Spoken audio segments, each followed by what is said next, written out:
First of all, it's an honor to be on the call this evening. I take this very seriously, what I do. I love my Globallee family. Thank you, President Lamia. Thank you, Brother Mark McKnight, your lovely family. Thank you, Lauren. Thank you, Scott, Mr. McKnight. Thank you, Naughter, all of you. Without further ado, I'm going to take you back to 1982. I graduated from Corpus Christi State University at a tender age with my registered nursing degree of a bachelor's in science with a master's in public health from the University of Texas, 1987. After working 20 years in a cardiothoracic open heart unit here in San Antonio, I pursued my PhD in pathophysiology from UC Davis and took my board certification in American Critical Care Cardiology for Nursing back in 1988. Don't be impressed with all that, ladies and gentlemen. I have a passion. I love taking care of people. Unfortunately, my mother died of a stroke 6 months before my wedding at the age of 25. And I said the next day after her funeral, I will never let anybody's parents die of a stroke at that age. Cardiology has been my passion for 37 years. So let me fast forward to 2015 when I met Lonnie at a previous company. And she came into my office and saw a private label with my name on it. She was fascinated with wellness. I love working with scientists, CEOs, presidents, management who are focused on wellness. And I'm just a small part of Globallee, but the research that I'm about to share with you is so unique that my staff of 7 who work for Let's Take a Look, we decided to have this published next year in Journal of Physiology. So everybody will have a detailed copy of everything. Let's Take a Look. As a founding CEO, after leaving the hospital, I opened the first cardiac non-invasive mobile scanning company in the state of Texas in 2011. We use a 501k clearance, class 2 medical device that has been approved by FDA in 2010. Let me repeat. All of Let's Take a Look's non-invasive scanners have a class 2 and a class 3 approval by FDA to be utilized as a medical device. And as a clinical pathophysiologist, I'm able to sit with my patients and say a few things that we cannot in NLM. You have to be very careful with the wording and technology. And I was on the call last week, and I'm so impressed with the gentleman that spoke about the fact that TAKA, don't even say energy drink. It is more than that. When I share with you the research that was conducted from October 5th to January with 73 Let's Take a Look patients that range from the ages of 19 to 82, you will be quite shocked. The first patient that mesmerized me was lovely Michelle's wife, Mimi, a retired RN. While in Dallas, when I was introduced to Michelle and his wife, a non-invasive cardiac scan was performed on Mimi, and her endothelial stiffness index was over 53. That is shocking. After giving her TAKA in 12 ounces of alkaline water in a mixture, I like my patient to have coconut water because time is happy. We waited 30 minutes. She was rescanned, and her endothelial stiffness, which is an endothelial dysfunction, normally 7 to 8, it dropped her to a 16.3. Michelle, place that in a binder. It is online. It is online as you speak right now. That shut my mouth to where when I got back, my 15 boxes of my original order were gone in 3 days. I love working with my team. 2 of my team players placed this TAKA in the box of 2 cardiologist friends, including my friend Dr. Wu, who loves the product, and we began to do some very unique research.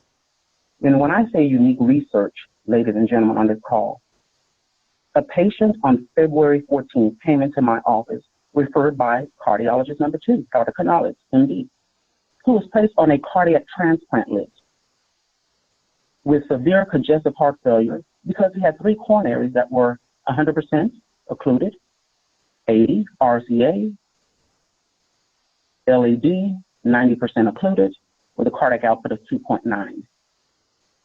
After providing this patient with, again, 1.5 packets of TAKA, In 12 ounces of alkaline water and 3 ounces of coconut water, we waited 30 minutes. His cardiac output increased to 4.1 liters. Today, he is no longer on cardiac hospice. He is working part-time. After we was able to stent him, of course, I placed him on 3 other supplements. One was intravenous, weekly for 6 weeks. And this product, he will be on, I told the patient, until you're 99 years old. Never stop TAKA. Globallee family, when you introduce TAKA to people who are 20 to 90, this is a product that you must stay on lifetime for various reasons. So let me take you back to some very important information. The soil in America has been depleted since World War II. You can go to Journal of Nutritional Agriculture Science. We're missing a lot of vitamins and minerals, and I check my patients in the clinic for micronutrients deficiency. It's a lab report, and I'll share that with you all when I'm in Dallas. I'll show you copies of mine. The research, my team and I focused on 4 important things. Does TAKA decrease a patient's endothelial stiffness and endothelial dysfunction, which helps to increase blood flow? The answer is yes. Does TAKA elevate a patient's cardiac output? Because a low cardiac output can cause 6 chronic illnesses, from fatty liver to congestive heart failure to potential for heart attacks and strokes. The answer is yes. Does TAKA alter the functional age of the patient's gut? Cellular age, I can see that on our equipment. Yes, it does, significantly, by 20 to 22 years. And the 4th most important thing, which takes a lot of time to research, does TAKA alter a patient's ejection fraction? Write down the word EF. What is ejection fraction? If a patient has an ejection fraction that is below 30%, they are not a candidate for surgery. A normal ejection fraction is 52 to 65%. That's the amount of blood that all 4 chambers of the heart pump into the aorta. Again, a thoracic surgeon cannot take a patient to surgery if they have a low EF, because it could be a fatality in the operating room. That's phase 2 of my research. What percentage of ejection fraction does TAKA improve when a patient has a low EF? So I'm here looking at one second very impressive report.